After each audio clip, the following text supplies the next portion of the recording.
Saya kadang ada khawatir, saya barangkali kalau terlalu berani ngomong nanti dilaporkan ke kabar eskrim lagi nanti.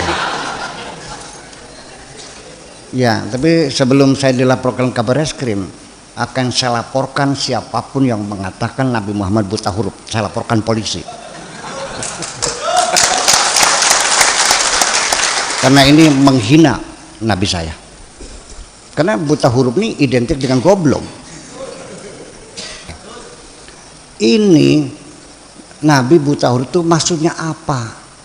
Memblow up, menyiarkan bahwa Nabi buta huruf. Apakah hanya sekedar untuk menutup kemungkinan adanya kecurigaan orang bahwa Quran karangan Nabi sehingga harus dibuta hurufkan? Kira-kira begitu. Sekarang saya nanya, ketika Nabi ada di Wahiro, ini kan hadis, Nabi lagi bertapa, datang malaikat Jibril terus Iqra. Ini kan si rawi menceritakan seperti theatrical, seperti teater. Yang bercerita melihat Nabi bercerita Jibrilnya datang pakai baju putih, sorban putih, bersih, kan begitu. Lalu membuka satu kertas di hadapannya, Iqra. Lalu jawabnya, ini kan tidak menceritakan Nabi pada suatu hari ketika saya sedang khalwat, tiba-tiba saya, kan bukan Nabi yang cerita, ini orang yang cerita, apa dia hadir di gua itu? Ini kan persoalan. Sudah, ini kita berpikir, pakai jubah, pakai sorban, jahitnya di mana? Kayaknya tetornya apa tetrek?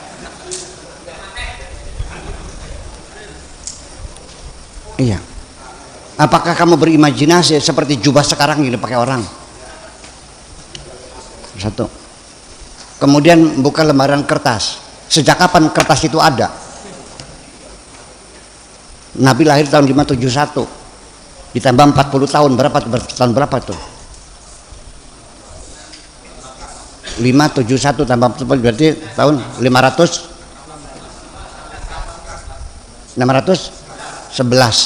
Belum ada kertas di dunia ini.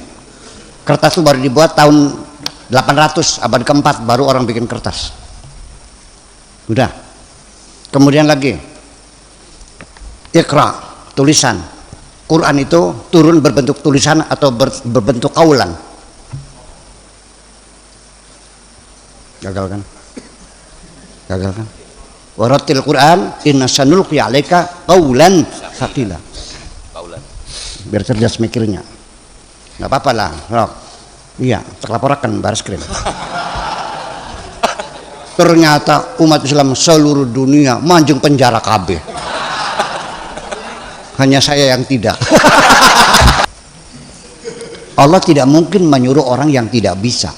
Ini firman Tuhan, la yukallifullahu nafsan illa wus'aha. Kalau Allah tahu dia buta huruf, tidak mungkin disuruh baca. Udah berapa tuh? Ya, 4. Kelima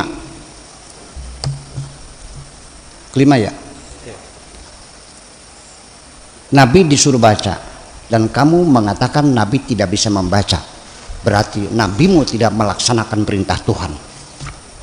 Pakai logika. Nah, sudah.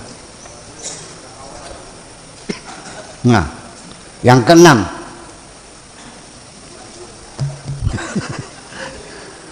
Nabi Muhammad setiap terima wahyu terus manggil para juru tulis.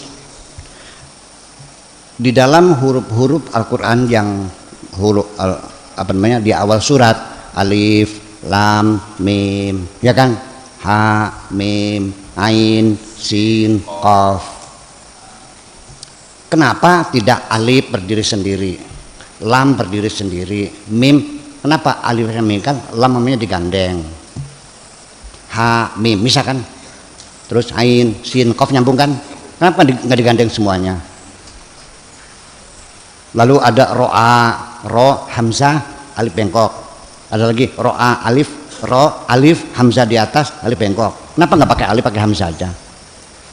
Kenapa di surat Ibrahim ditulisnya Abraham, langkah nggak ada ianya? Di surat yang lain pakai Ibrahim, pakai ada ianya.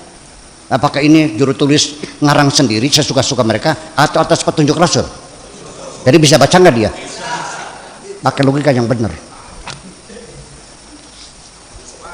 Ayo sudah, ya sok.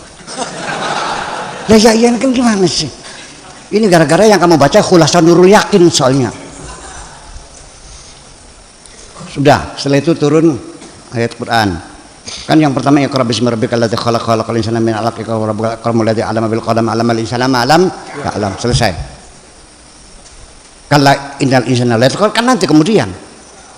Nah, ketika turun kalla innal insana, oh ini masuknya surat Al-Alaq setelah Alam Insana. Siapa yang nyuruh ke situ? Nabi. Berarti bisa baca dong. Betul nggak? Terus lagi. Ketika udah banyak banget nih. Waktu Iqra bertulisan, tulisan Arab yang ada dalam kertasnya Jibril itu seperti apa tulisannya? Pakai khot ri'ah, pakai khot kufi, Adiwani ya Adiwani, apa khot Utsmani. Dan harus tahu bahwa huruf Arab waktu itu baru ada 15 huruf, belum ada titik kok. Ba, ta, sa, ya, na sama gambar jukung. Ini jadi persoalan. Ya kan begitu. Jadi artinya bahwa nggak masuk akal. Jadi hadis itu dipertanyakan. Dari mana Anda tahu bahwa lagi ini Jibril datang buka lembaran apa ngintek gitu? Atau Nabi yang bercerita? Saya kira akan lebih ideal lagi kalau riwayatnya hadisnya itu Nabi yang ngomong. Bainama kuntu fil ghari idz ja'ani Jibrilu, kan begitu. Ini kan cerita. Itu persoalannya. Jadi untung saja ada Imam Bukhari katanya kan gitu. Hadis. Imam Bukhari itu pernah mengecek, meneliti, mengurai, menganalisa, ya, mengklarifikasi dari teksnya, dari rawinya, sanadnya. Ini kata Anfulan, dicek orangnya, coba jujur nggak orangnya. Ya ternyata bohong, coret kan gitu. Semua kan gitu. Itu sampai akhirnya setelah diseleksi yang lolos hanya 14.000 Sahih Bukhari itu. 600.000 hadis diseleksi secara cermat, kejujuran perawinya dan semuanya itu dalam 16 tahun. Yuk kita ngitung. 16 tahun. Hadisnya 600.000. Sob, mana kalkulatornya? 600.000 dibagi 16 tahun, berapa setahunnya? Coba hitung-hitungan dulu. Tuh. Berarti dia bisa menyelesaikan tugas satu hadis dalam 15 menit. Selama 16 tahun aja ngakal boleh. Kapan naik ontanya, kapan ketemunya, kapan segala macam. Itu kan pertanyaan besar. Ya, Sob.